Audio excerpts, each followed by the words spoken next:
नमस्कार दोस्तों।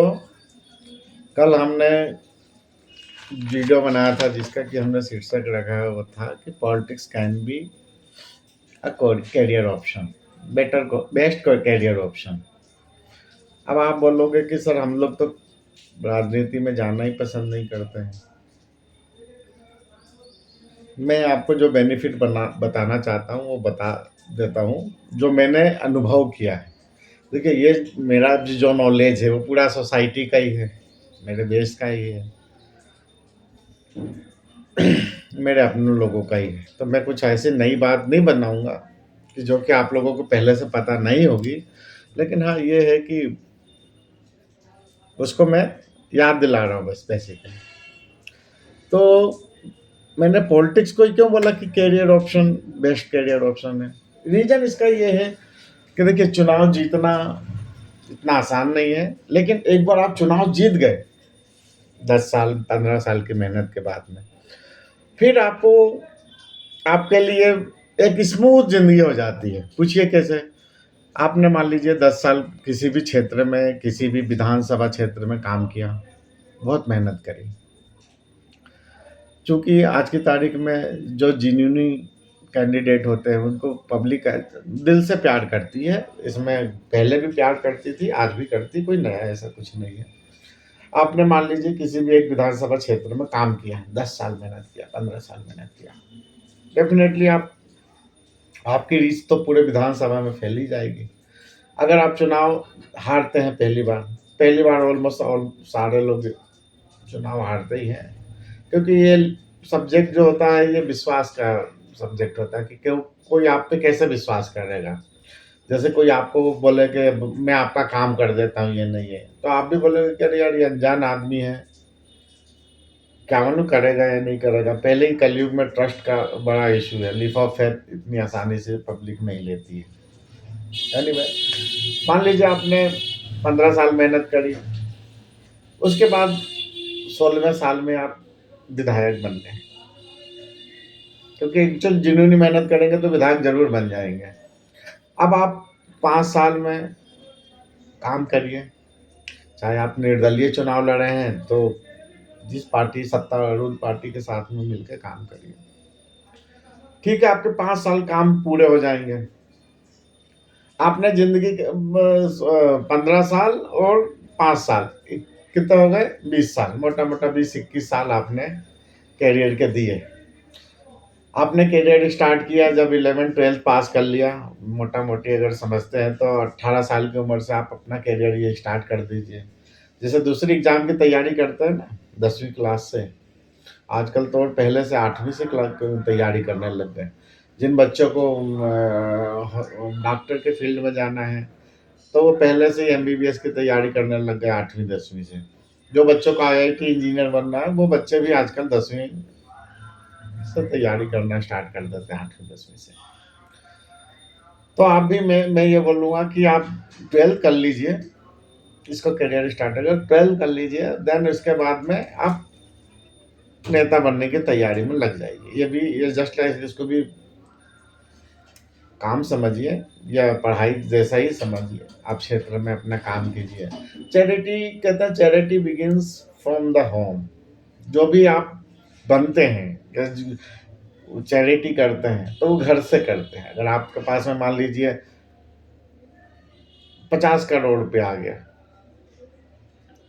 अब तो आप पहले क्या करेंगे? पहले तो छोटी मोटी अपने परिवार की जरूरतें पूरा करेंगे। अगर आप शादीशुदा है, बच्चे हैं तो सबसे ज़्यादा तो बच्चे के लिए करेंगे। फिर थोड़ा और पैसा बच जाएगा तो फिर माँ बाप के लिए करेंगे, फिर अपने लिए कर लेंगे। ऐसे करके पैसा को आप एक्सपेंडिचर करेंगे। खैर एनीवे, तो आपने मान लीजिए कि किसी क्षेत्र में 10 साल मेहनत की, ठीक है। अब मेहनत क्या करना है आपको? जो भी मोहल्ले की आपके समस्याएं हैं उसको रिजॉल्व करते जाइए। आपने एक हाउस होल्ड की प्रॉब्लम रिजॉल्व कर दी, इट मीन्स कि आपने 1000 लोगों तक आपकी रीच हो गई। पूछिए कैसे? कोई भी इंडिविजुअल आदमी परिवार अगर अपने बच्चे की शादी करता है तो आज की तारीख में मिनिमम 500 से 1000 लोग तो आते ही आते हैं, जिनको कि वो पत्रिका देने जाता है कि हाँ, हमारे बच्चों की शादी में आइएगा, उनको आशीर्वाद दीजिएगा। तो जब वो आपसे दिल से कनेक्ट हो गया है, लीफ ऑफ फेथ है आप पे, तो एक-एक लोगों को जोड़ के रखना पड़ेगा आपको। जो भी उनका काम है, कुछ भी हो सकता है काम। कोई किसी को लोन की ज़रूरत है, आप अगर जानकार हैं अच्छा, तो अच्छा बैंक सजेस्ट कर दीजिए। गवर्नमेंट की स्कीम समझा दीजिए कि सर इसमें आपको ज़्यादा फ़ायदा रहेगा।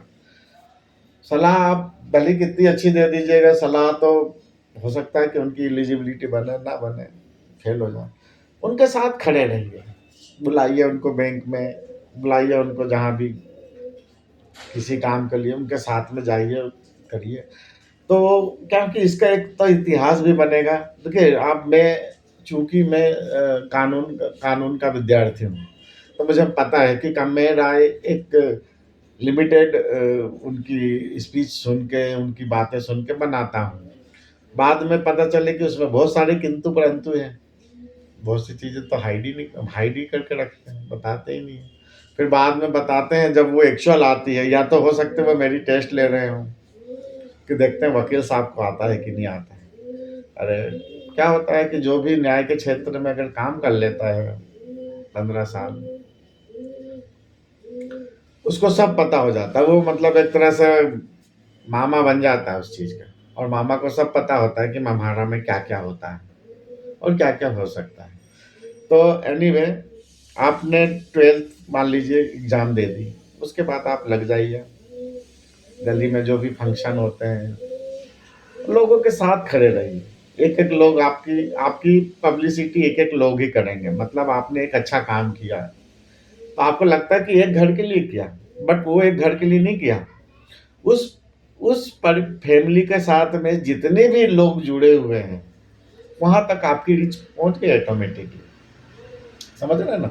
ये तो मैं हाइपोथेसिस लेकर 1000 बता रहा हूँ कि मिनिमम एक 1000 पत्रिका तो छपती है, या 500 भी छपती है। मतलब शादी-ब्याह में जब होता है तो रिसेप्शन में ऑलमोस्ट मैंने देखा है कि इतने लोग हो जाते हैं। कोई सा अगर अच्छा रेपुटेड परिवार है आपका, तो मैं भी 100-200 लोग भी में भी सब कुछ हो जाता है तो।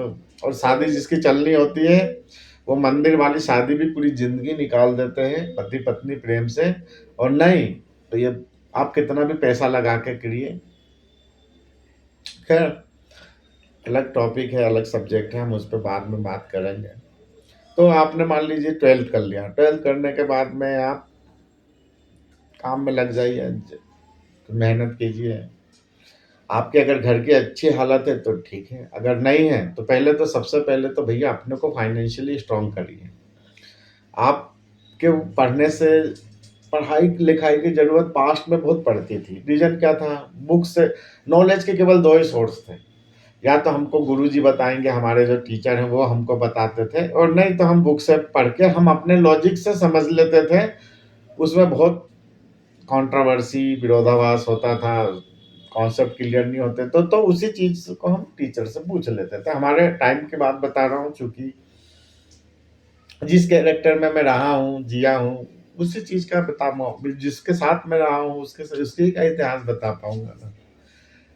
तो चूँकि कहते हैं 20 बुद्धि 30 धन, 20 साल तक आपने जो कमा लिया सो ज्ञान प्राप्त कर लिया सो कर लिया, और 30 साल तक जो कमा लिया सो कमा लिया। हमारे दादाजी बोलते थे। और मुझे आज के उस परिप्रेक्ष्य में अच्छा लगता है कि आदमी वाक़ई भी जो भी नॉलेज करना है, तो वो 20 साल तक बहुत है मैक्सिमम। मतलब 20 साल बोले तो आपने, कोई-कोई 21 साल में ग्रेजुएशन कर लेते हैं, मतलब नहीं, कोई-कोई आज की तारीख में जैसे साढ़े 6 साल का बच्चा पहली में जाता है, तो उस हिसाब से वो 12th तो पास हो ही जाता है, या अंडर ग्रेजुएट होता है 20 साल का। अपन चलो, चूँकि कानून में मान्यता है 21 साल की, कि आप 21 साल के हो गए हो कंप्लीट, तो फिर आप सारी चीज़ों के लिए एलिजिबल हो गए, किसी भी प्रोफ़ेशन के लिए एलिजिबल हो गए हो। वैसे तो 18 साल की एज से ही हो जाता है सब कुछ, लेकिन कुछ ऐसे प्रोफ़ेशन हैं, जैसे सीए, चार्टर्ड अकाउंटेंट, डॉक्टर्स, वकील। वकील तो ऐसा है, ये समुद्र है। अगर कोई आदमी एक बिज़नेस कर रहा है, तो मान लीजिए वो एक कॉलेज चला रहा है, सपोज मान लीजिए कोई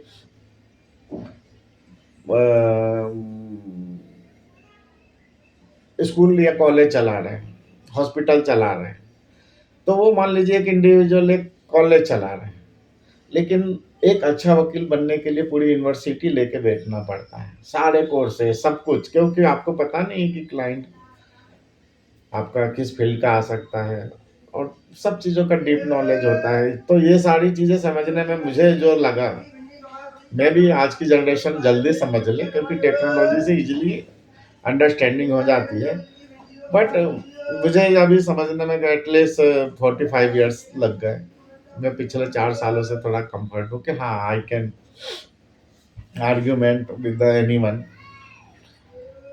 सो मोटा मोटा आप मान लीजिए कि 20 साल आपने 12th कंप्लीट कर लिया, 20 साल में हो जाता है अगर आप कंटिन्यू चलते रहे, बीच में ड्रॉप आउट नहीं हो कुछ सर्कमस्टेंसेस की, तो 20 साल में 12th हो जाता है।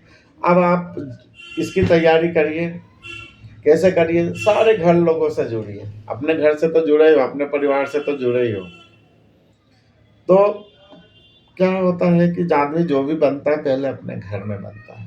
देखिएगा, आप अच्छा काम करोगे तो आपको घर वाले बोलेंगे कि हाँ यही चीज़ है, और मेहनत तो देखो करना पड़ेगी, अगर इतनी अंडरस्टैंडिंग लाना पड़ेगी। भले ही आज वो माँ बाप है, भाई बहन है, कोई भी हो, लेकिन इतनी मेच्योरिटी लाना पड़ेगी कि ज़्यादा न भावनाओं में बहो और न ज़्यादा रुष्ट रहो। ठीक है, पेरेंट्स विचारों का टकराव तो होता ही है, सब अलग अलग नक्षत्र में पैदा होते हैं ना, इसलिए तो कुंडली देखी जाती है। कोई ठंड में पैदा हुआ है, कोई गर्मी में पैदा हुआ है, कोई बारिश में पैदा हुआ है, कोई अलग ऋतु में पैदा हुआ है, तो सबकी विचारधारा अलग अलग होती है। और मैं जहाँ तक समझता हूँ कि एक आदमी का दिमाग नहीं होता, वो अपने आप में एक ब्रह्मांड होता है, जो मैं पहले पिछली वीडियो में बता चुका हूँ कि पॉलिटिक्स की सबसे छोटी इकाई परिवार है, सबसे छोटी इकाई, और इसकी सबसे मैक्सिमम बड़ी इकाई पार्टी पॉलिटिक्स। कोई सी भी पार्टी हो सकती है, किसी की भी पार्टी हो सकती है, और बीच में सब आ गए। आपका स्कूल आ गया, आपका कॉलेज आ गया, आपका वर्क प्लेस आ गया, वर्क या तो नौकरी कर रहे हैं या अपना खुद का प्रोफेशनल कर रहे हैं। आज अपन लोग खुद का भी काम करेंगे तो इंटरनल बहुत सारी चीज़ें होती है, जैसे मैं एडवोकेट हूँ, तो मेरे भी कलीग्स हैं, काउंटर पार्ट हैं, तो मुझे भी सीनियर्स हैं, मेरे सीनियर हैं और मेरे कलीग हैं। इसमें जूनियर मैं जहाँ तक समझता हूँ जूनियर कोई नहीं होता है, बल्कि आजकल जो एडवोकेट आ रहे हैं वो जनरेशन जेड वाले हैं, जो कि हम लोगों से ज़्यादा हाईली इंटेलेक्चुअल लोग हैं। इसको मैं एक्सेप्ट करता हूँ, मुझे एक्सेप्ट करने में कोई दिक्कत नहीं है। तो एनीवे दोस्तों, मैं इसको थोड़ा कंक्लूज करता हूँ, समराइज करता हूँ कि आप 12th कंप्लीट करिए और अपने क्षेत्र में सहयोग करिए। सहयोग कुछ नहीं, सुबह उठ गए, अगर आपको पारिवारिक रूप से सक्षम नहीं है तो पहले तो नौकरी करिए, सीधी सी बात है। 12th के बाद मिल जाती, मैंने भी 10वीं के बाद में नौकरी की है। नौकरी करिए, थोड़ा फाइनेंशियली स्ट्रांग हो जाइए, या अगर आप ऑलरेडी फाइनेंशियली स्ट्रांग हैं लेकिन परिवार में कोई पॉलिटिक्स का कहीं से कहीं तक नाता नहीं है, तो फिर एक अलग टॉप वहाँ अलग टॉपिक है। बट उसके बाद आप काम स्टार्ट कीजिए। चूँकि ये मेरा दूसरा वीडियो है, इसके आएँगे 3, 4, 5, 6, इसी को एक्सटेंड करूँगा। इसमें मैं आपको पूरी कंप्लीट जानकारी दे दूँगा कि कैसे आप चुनाव लड़ सकते हैं ईज़िली। और रही बात, आप तो छोटे-मोटे नेता या गुंडा टाइप के नेताओं को मत देखिए, आप इस फ़ील्ड के शीर्ष लोगों को देखिए। अटल जी हुए, इंदिरा गांधी हुई, राजीव गांधी हैं। आप बहुत आसान होता है क्रिटिसाइज़ करना किसी भी नेता को, किसी भी पॉलिटिक्स को। आज के संदर्भ में अगर मैं बात करूँ तो जिन नेता ने भी जो करा तो उस टाइम काल खंड के हिसाब से बहुत अच्छा किया, क्योंकि कोई भी किसी की भी तो ये भैया प्रोफेशन ही है ना, एक तरह से क्या है। आज वो आज के संदर्भ में बात करूँ तो इतना ज़्यादा से न जनता को नेता से कोई ज़्यादा अटैचमेंट है, एंड इट्स वाइस वर्सा। नेता को भी जनता से कोई लेना न, मरता हो तो मरे, कोई अपना तो हाँ परिवार सुरक्षित है ना, बस चीज़ें हैं। एनीवे दोस्तों, इस वीडियो को समाप्त करता हूँ क्योंकि 15 मिनट के आसपास वीडियो होने जा रहा है। ओके दोस्तों, हम लोग नए वीडियो में मिलेंगे। नमस्कार।